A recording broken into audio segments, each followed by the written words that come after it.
Hey everybody, welcome to another great episode of Buy or Bust, a series where we take a look at 3 fantastic affordable classics. We guess what they're going to sell for at auction, and the facts are sometimes correct. We do our best, right? We do our best. And today we are taking a look at 3 phenomenal, super cheap, affordable classic trucks, and we're starting with this. Brendan, what are we looking at? This here is a 1994 Nissan pickup truck. They just kind of called them the pickup truck back then, but they're lovingly known as the hardbody pickup trucks. Do you know why? No, I don't actually. All right, come back here, Cole. So these used a double wall construction for the bed, and that's where the hardbody name comes from. Interesting. Now these are fantastic little trucks that will last till the end of time, and they built them for a lot of years, right, Brendan? Yeah, this actually came out as a 1986.5 model year because they did it for whatever reason in January of 86, but they made them all the way through till 1997. And in Mexico, they built them all the way up through 2008. Holy cow. Absolutely crazy, right? But let's talk about this truck. This is the old school style of making a truck. You got body on frame, single cab with a bed. Yes, and these have a huge cult following, and I think for a good reason, because these are so versatile. There's so many different things that you can do to these. And if you find one in stock form like this, they are super hard to find. The other thing which really killed a lot of these trucks was enormous amounts of rust. So oftentimes, if you're from the Midwest, gotta love you, Illinois and Ohio, but check out for fender flare rust, right? Or actually say fender rust. A lot of these were completely rusted through, even not long after they rolled off the assembly line. So that was one issue. But this truck has 143,000 miles on it. It looks in stunning shape for the age, wouldn't you say? Yeah, I couldn't believe that this is here, and this was actually donated, believe it or not. To find a truck like this that's been unmolested and in this good a condition with what appears to be no rust is unheard of. Now there is one problem. Yeah? It's 2-wheel drive. Yeah. Which here in Colorado is going to make it harder to sell, and that will affect the value. But why don't you pop the hood and let's talk about engines. Now around the world, these trucks were sold with a huge number of gas and diesel engine options. But Brendan, what's this? This has got the 2.4 liter 4-cylinder engine, and this had about 134 horsepower, 154 pound-feet of torque. And believe it or not, this same exact engine was what you would find in the 240SX. Which is a pretty desirable drift car. Yeah. Now, one thing I want to talk about. I have a feeling this thing has been very well maintained throughout its life because of this right here. It has a brand new Nissan battery. Holy cow. Which means that someone most likely took this to a dealership to get the battery changed, which is a ridiculously expensive thing to do relative to just going to like your local parts store. Now, this little engine, it's a 12-valve unit. It's not a very powerful engine, right? But an inline-4 basic fuel injection system, they will last till the cockroaches are wiped off the face of the planet. Yeah, and you could also get these with a 3-liter V6, but from what I've been seeing, I think these 4 liters are the more desirable engine because they're a little more robust and they're known for lasting a lot longer. Now, let's walk through the interior features or feature. Yeah. All right. All right. Check out how basic this interior is. We've got a vinyl bench seat. We've got no center armrest. We've got vinyl door panels and manual windows. This thing is just about as basic gets. It doesn't even have a tachometer. It's a manual transmission with no tachometer. And I'm not convinced, Brendan, this one has air conditioning either. Yeah, it wouldn't surprise me. I mean, these were just basic utilitarian trucks, right? And they were built as such, and that is why, part of why these last so long. There's just not much to break. We do have the original key, though. I think it's fantastic. So, I think we take all 130-some horsepower for a rip and see how she does. Brendan, what are we thinking of the Nissan Hardbody? You know, I like it. I actually had... One of my first cars was the Pathfinder version of these, and I always loved those. Oh, a little bit of a little belt squeak. Yeah, and the other thing I'm noticing too is I don't know if this power steering is working, but it's a light enough truck. Yeah, it just kind of moves along. Yeah, I'm gonna put down my old-fashioned air conditioning here and get some airflow. Now these trucks are the perfect size. They're not too big, they're not too small. and they just feel right. They just have such a good feel to them. Absolutely, and these things are fairly lightweight. You'd see a lot of people like turning these into like lowriders and drift trucks and drag trucks. There's just such a versatile platform that they built. Yeah, absolutely. We're going to take the little test track here, and we're going to see how she accelerates. We got brakes? Seems like it. All right, here. Ready? Let's stop. Oh, yes. Yeah, This thing's absolutely. practically brand new. It is. 143,000 miles is what this thing is showing on it. And that is nothing for these trucks. It really isn't. Now, the ride is very firm. This is clearly a work truck ride. It was designed to hold a lot of payload. It's not a ride that I would really want to, take a huge road trip on, because there's also no cruise control. But around town, it's fine. Yeah. Yeah, I mean, there's just something to these old trucks and how they drive, right? And I mean, it's not very fast either, but let's see if we can, what speed we can get up to in our little test course. All right, don't kill me. No airbags. A little bit of a tire squeak there. And that's 30 and we're running out of runway. Okay. It doesn't have a lot of horsepower, but it also doesn't weigh a whole ton. The GVW is like 4,400 pounds, something like that. Yeah. So it's pretty lightweight as trucks go. And yeah, I mean, this is the kind of truck you'd want to buy if you just needed basic transportation, or maybe a truck for a small business, small landscaping company. This thing would be perfect, and it would last till you died or rusted out. Absolutely. We are out here today at Dealers Auto Auction of the Rockies, and this is one of Colorado's #1 dealer-only auction. And part of this game is that we guess what the vehicle is going to sell for, and then whoever gets closest gets the admiration of the other person. Sure. Well, and the other question is, would you buy it? Oh yeah, good point. I would 1000% buy the little hardbody. Fantastic little truck. How about you? Absolutely. These are such a hidden gem, and I mean, as we'll see here in a second, the values on these are still surprisingly low. So 143,000 miles. I'm going to guess that this truck is going to sell for $3,500. I think I'm going to undercut that, but only by a little bit. I'm going to say 2,700. 2,700? 2,700. All right, let's head to the auction and see what it sells for.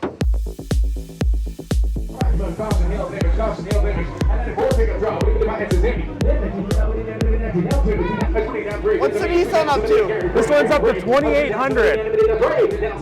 Up 2,900. He's asking for $3,000, trying to get it. Sold it for $2,900 on the Nissan pickup truck. Now, Tommy has brought us this Nissan Titan, and Tommy, what the hell did you bring us? Aha, yes.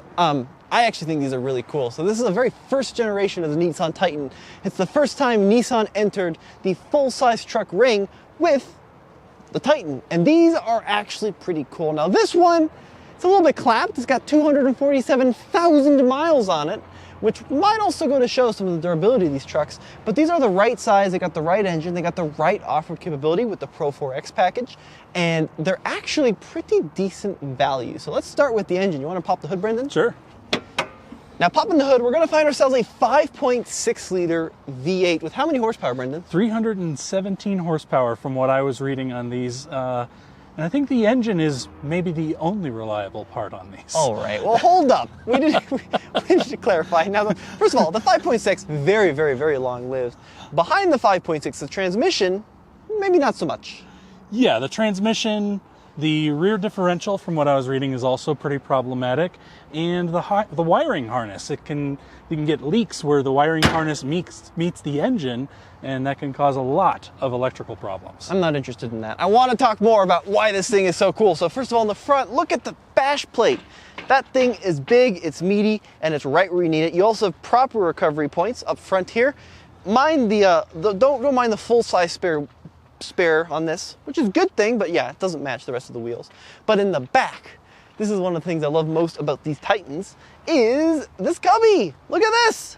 So you actually have a little built-in cubby on the rear quarter panel, lockable, stick the key in, and look, you got some storage back there for storing things out of the way, maybe your jack or some extra tools you could put back there. I always thought that was super cool, and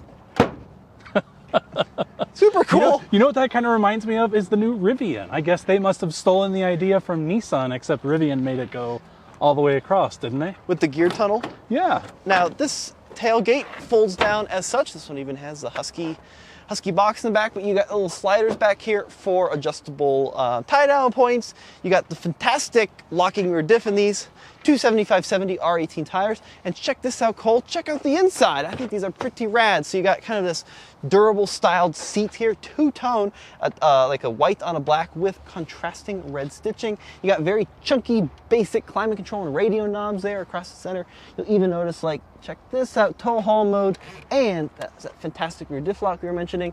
And then, apart from that, a little bit of storage there up on top of the dash, fairly sizable glove box, air conditioning, and you even have Brendan's favorite little armrests. And if you're ever wondering if this is a Pro 4X or not, just look at the headrest. You got Pro 4X off-road there. All right, Brendan, so you are driving the mighty Titan. Good seating position, you get a good view of the world. Sure. Also a good view of the service engine soon light and this nice crack in the windshield and all the other deferred issues. Look, not every car at the dealer auction is going to be perfect, and this one certainly is far from. Do we have brakes, by the way? You ready? Yeah. Oh, look at that. It does stop. It's like a McLaren F1. I don't know if I'd go that far, Tommy. Wait till you hear the sound out of the mighty 5.6. It's one of the best parts about these Titans. Okay. In my mind. Well, are you guys ready? Yeah. Make sure the back doesn't squirt around on you. Let's do it.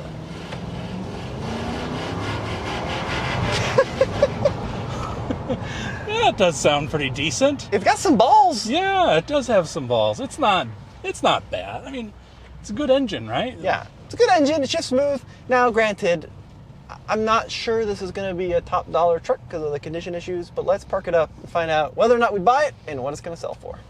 Brendan, the Nissan Titan, is this thing going to be a buy or a bust? This is going to be a bust for me, Tommy. I don't know. I'm not a fan of these, and the reliability scares me away, and for the money, there's just so many other things I'd rather have. Still a Nissan, though, so they do have some reliability. It's not a block of cheese. Right? Sure. It's not a block of cheese Sure. to a lactose intolerant person. Yeah, it's not going to leave you stranded going poop on the side of the road. Not a Range Rover. Well, okay, let's tone it down a little. Now, I actually like these, maybe not this particular one. I'm going to give it a buy to the first gen Titan. And value-wise, I have no clue what this is going to go for. I'm going to guess. I'm going to take an educated guess and say roughly $5,734. Roughly, that's a pretty specific number there. Yes, Tom. how about you? Well, I mean, it's got almost 250,000 miles on it, but it is a 2010, which still adds a decent amount of value. So I think it's going to go a little bit higher, believe it or not. I think this might hit $7,000. All right, let's see what happens. All right, he's opening, asking for $5,000. Oh, just came down to 4. $3,000 and it hit. It hit at $3,000. It's up to $3,500 now. $3,700. $3,900. It's rising. It's getting some action. It's up to $4,200 now. $43. $44. $4,400. Pretty low. So, Brendan, the Nissan sold. What did it go for? It went for $4,400, quite a bit below what both of us thought it would do. I thought it would go for $5,734. You said a whopping $7,000. Yeah, I was way out of the park with that thing. So I was a little bit closer on that one. You were, so you win that one. I guess that ties us up. We'll see how the next one does. Now this is a cool little truck. What we're looking at is a 1999 Ford F-150, the 10th generation of the F-150. But this is a surprisingly clean and sort of an unusual little truck because it's a single cab, short bed, but what's under the hood, Brendan? So this has the 4.6 liter V8, and they use this in a lot of different things. I believe they put it in your Mustang, Tommy, didn't they? Yes, that's right. That's right. And the Ford Crown Vic in the cop car and the taxi, and it was just using everything. But the modular V8 is a simple, basic engine which will go hundreds of thousands of miles. And what's cool about this is it's in the short bed, short cab configuration. So this could be a fun little performance machine. Okay, what's the power? 220 horsepower and 290 pound-feet of torque. So I don't know that I would call it a power machine, but it is two-wheel drive, so you got a little less weight in there, right? Darn straight. Now let's talk about these 10th generation trucks. This was a significant departure for Ford, built from like 97 through 04. They got rid of the whole twin I-beam front suspension thing altogether, went to fully independent, and they made them look like little blowfish, sort of. So, Yep. the look is not my favorite look in the industry, but that's not why you buy a truck. You buy it for its usability, its capability, and these trucks are built solid, body on frame, old school construction. The beds are super durable. They are just the best of like basic Ford engineering, built to last a long time. We'll see components on this from like the Econoline vans, right? Like the E-Series vans. You got a simple tailgate back here. This has got the short bed. All right, that was not the most refined thing in the world. Now, one thing that does concern me a little bit is like this one has some modifications, maybe for a fifth wheel. We also see that over here with this little 7-pin connector. So there's a good chance that this was used to haul something maybe too heavy, maybe like a horse trailer on a regular basis. This was definitely a towing machine, I think. Yeah, but apart from that, I love the red. And let's take a look at the inside. Well, what there is to look at the inside. So this truck is an XLT trim. We've got the old school bench here for 3 abreast seating. The seats, by the way, are in really good shape, as is the rest of the interior. Now, this is like the era of the really blobby Ford interiors. So everything kind of looks like a pillow. Everything is round and kind of roly-poly. But what is not roly-poly are the gauges. Well, they are circles. I don't know where I'm going with this, but we're just going to keep going with it. But we have a speedometer, tachometer. You got battery, you got temperatures, very good set of gauges actually, and then you got the basic Ford 90s 2000 steering wheel. Let's see what this thing sounds like. Are you ready, Brendan? Ooh, that sounds nice. Yeah, it sounds like a Crown Vic crop car. They all sound, or like a Mustang. Yeah, or like a Mustang. That's right. We'll go with it. All right, we're gonna hop in and take this thing for a spin. This is comfy. Comfy, right? Yeah. Oh wait, and we got this little armrest too, right? Look at that. Got a couple cup holders. Well, one cup holder. One cup holder. The cup holder. But if you need more, there's actually some more here in the dash. Oh yeah? Oh wait, I'm sorry. You push it out. There we go. Look at that. All right, I'm gonna move the seat forward. Oh no, it's too far forward. Oh no. It's a little broken. Yeah, I mean, things that come to the auction here don't necessarily come here with everything working on Yeah. All right, should we give this thing a go? Let's do it. All right, now we do have an aftermarket head unit in this puppy. Let's see how this thing drives. Service engine light soon. So this is a check engine. I'm gonna put down the windows. Look, power windows, power locks. How luxurious. This thing is a beautiful machine, isn't it? Yeah, it's not too bad. Power steering works, engine feels smooth. Let's make sure we have brakes. Oh, the brakes are great. They work well. This is actually a comfortable rig. You got cruise control in this.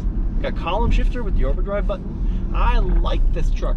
Only issue, big issue for Colorado, 2-wheel drive. Yes. It's gonna really hurt its value. Yeah, but if you think about it, if you're just looking for like whatever the person that before this used this for, just towing, you just have like a horse trailer or you got a race car you want to tow to the track, probably a decent vehicle. Yeah, it's an option. All right, we're gonna stop at the start of the straightaway and we're gonna unleash that 4.6 Triton. Are you ready? Let's do it. Yeah. Yeah, your Mustang's not super fast, and this is even less fast. Yeah, I'm gonna take back what I said about this being a performance option. That was not very sporty. Well, I mean, they did make the Lightning, right? The first Lightning was in this body style. It was this truck. Yeah, I remember that in the Fast and the Furious, wasn't it? Where you had that little parts truck driving around. Dude, this is a budget Lightning. There you go. We'll do one more acceleration for the camera. You ready? Let's do it. Skrrr! Oh, good burnout. 5,000 RPM. That was 80 miles an hour. Oh yeah, there you go. And you shifted 7 times. I sure did. You know it. So Brendan, the 10th gen 99 F-150, is this going to be a buy or a bust? You know, I get why people are into these. It's just not for me. It's just not for you. It's not for me. I'm gonna have to go bust. I mean, there's so many more interesting trucks out there that you can get for what you're gonna have to pay for this. It's just, I'm gonna go bust. I mean, somebody may love it, but I don't. Well, that's a wrong opinion. This is a really cool little truck. It's not fast. It's not flashy, it's not pretty, but it is durable, and I think it's going to be cheap. So I'm going to give it a buy. Now, what do you think it's going to go? I'll go first so that There we it's go. not It's your cheating. turn. Yeah. It's my turn to go first. I'm going to say for the F-150 with 165K, 75K how many miles? 165. 165,000 miles. This thing is going to go for 3,600. 3,600. Again, you're very specific with your numbers, Tommy. Well, I'm just tuned in with the market. You know, considering how nice you're probably pretty close, honestly. I probably would have guessed right around there, but considering this is two-wheel drive, I'm going to go a little lower. I'm going to go $3,000. All right, let's see what happens. Like what he said when this Ford rolls up, he says it's used but not abused. It is pretty nice for how old it is. All right, he's asking 3. He hasn't got any bids yet. Oh, you got 3. 31. Now he's up to 33. 34.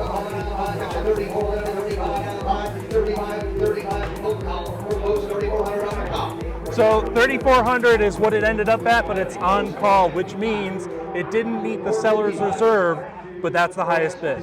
The high bid was 3,400. I guessed 3,600. You guessed 3. So you're the winner, Tommy, and that makes it 2 and 1. So at least I got 1 in here on this episode, but you're the winner. Well, another fantastic day out here at Dealer's Auto Auction of the Rockies. Brendan, did you have fun? Absolutely. You just can't beat the variety and getting to see what some of these cars actually sell for. Absolutely, and we'll let you know whether or not you should buy them or whether or not they're a bust. As always, this has been Tommy and Brendan. we'll see you on another episode of TFL Classics.